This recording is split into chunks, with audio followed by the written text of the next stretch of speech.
Después del aparato de Rivarocci que vimos en el vídeo anterior, siguieron perfeccionándose este tipo de instrumentos.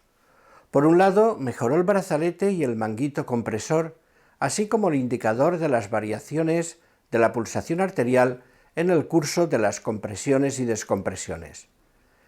Respecto al manómetro, las preferencias se inclinaron por los metálicos más que por los de mercurio, por su fácil transporte. Respecto a los manguitos, se idearon los de bolsa doble, pero dispuestos como si fueran de bolsa única. Hoy se clasifican los esfigmomanómetros de la siguiente manera. Por el método de insuflación del manguito, pueden ser manuales y automáticos. Por el método en que se visualiza el resultado, pueden ser en columna de mercurio, aneroide o análogo en una escala con aguja y finalmente digitales en pantalla. Por el método de determinación de la presión sistólica y diastólica, hablamos de auscultatorio, el uso de los sonidos de Korotkov, y oscilométrico.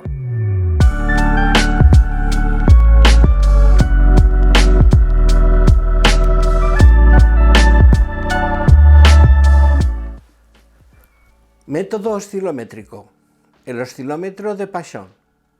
Fue creado por Michel-Victor Paschen en 1909 junto con un ingeniero de la Compañía de Caminos de Hierro de París, fabricado por la empresa Bullitt.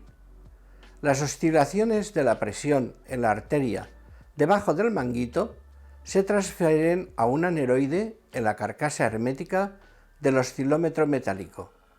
Tiene dos escalas, una para leer la amplitud de las oscilaciones, de 0 a 20, y la otra para determinar la presión arterial, de 0 a 30 centímetros de mercurio. Se registran primero las oscilaciones de baja amplitud, luego las oscilaciones crecientes, cuyo inicio corresponde a la tensión máxima, y finalmente oscilaciones decrecientes, cuyo inicio refleja la presión mínima o diastólica. No requieren del uso del fonendoscopio. El brazalete empleado con este oscilómetro fue diseñado por el cardiólogo francés Louis Galavardin. El manguito de presión arterial incorpora dos vejigas de goma que se inflan de forma independiente, una superpuesta a la otra. Otro ejemplo es el oscilómetro de von Recklinghausen. Recoge directamente las oscilaciones de las paredes arteriales en el mismo lugar de la compresión. La parte neumática está conectada con una pera que se utiliza para inflar el manguito y con un oscilómetro que registra de forma continua la presión.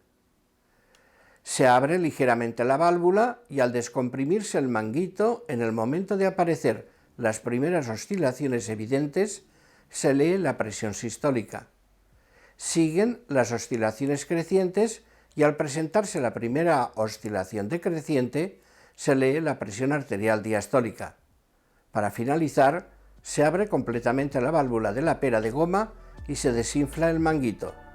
Si es necesario, se vuelve a tomar la tensión 2 veces más.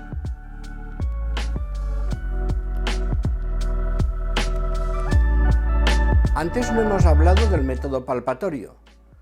Este nos proporciona solamente la tensión sistólica. Se utiliza un esfigmomanómetro. Se infla el brazalete 10 o 20 milímetros de mercurio por encima de la presión sistólica estimada al desaparecer las pulsaciones de la arteria radial del canal del pulso.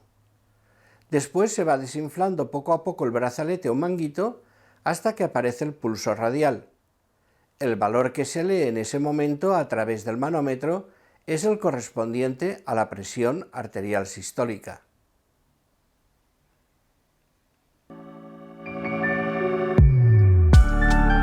El esfigmotensiófono de Bullitt consta de brazalete con su manómetro y un fonendoscopio que se aplica bajo el manguito para auscultar la arteria más próxima inmediatamente por debajo del manguito. La humeral en el pliegue del codo si se coloca el brazalete en el brazo, la braquial si se utiliza el manguito antibraquial.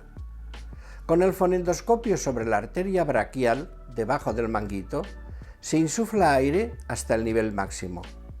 Luego se abre la pera de insuflación de forma que el mercurio descienda a razón de 2 milímetros por segundo. Hay que fijarse en la escala cuando se producen los sonidos de Korotkov, fase 1 a la 5. La fase 1 corresponde a la presión sistólica y la fase 5 a la diastólica. Recordemos, fase 1 aparece el sonido al desinflar el manguito. Fase 2 el ruido pierde intensidad, se escucha un soplo. Fase 3 un ruido sordo más suave. Fase 4 el sonido va apagándose de forma progresiva. Fase 5 se deja de escuchar el sonido.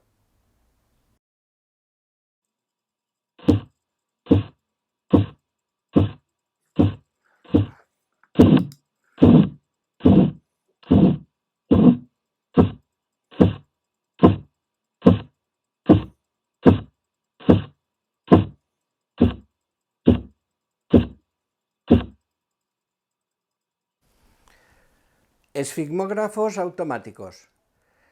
Estos se denominan también digitales, pueden ser de brazalete aplicable a la muñeca, al brazo e incluso a un dedo. Cuanto más distal es el punto de medida de la tensión arterial, mayor es la influencia de la vasoconstricción periférica sobre los resultados de la medición. El funcionamiento básico de este dispositivo es similar.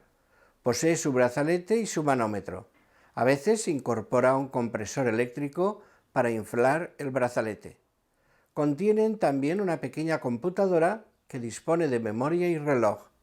El brazalete dispone además en su interior de sensores capaces de detectar los sonidos de Korotkov, permitiendo conocer el intervalo de presión diastólica y sistólica. Por lo general, este tipo de aparatos contienen un sistema auscultatorio y otro oscilométrico. El sistema auscultatorio se fundamenta en un micrófono ubicado en el brazalete que interpreta los ruidos de Korotkov, mientras que los dispositivos oscilométricos analizan la transmisión de vibración de la pared arterial. No requieren de un estetoscopio o fonendoscopio adicional. Hay otras formas de medir la tensión arterial, como por ejemplo a base de ultrasonidos, pero son métodos que son raros y no nos vamos a ocupar de ellos. Como siempre, si te ha gustado el vídeo, dale un like y suscríbete gratuitamente al canal. ¡Hasta pronto!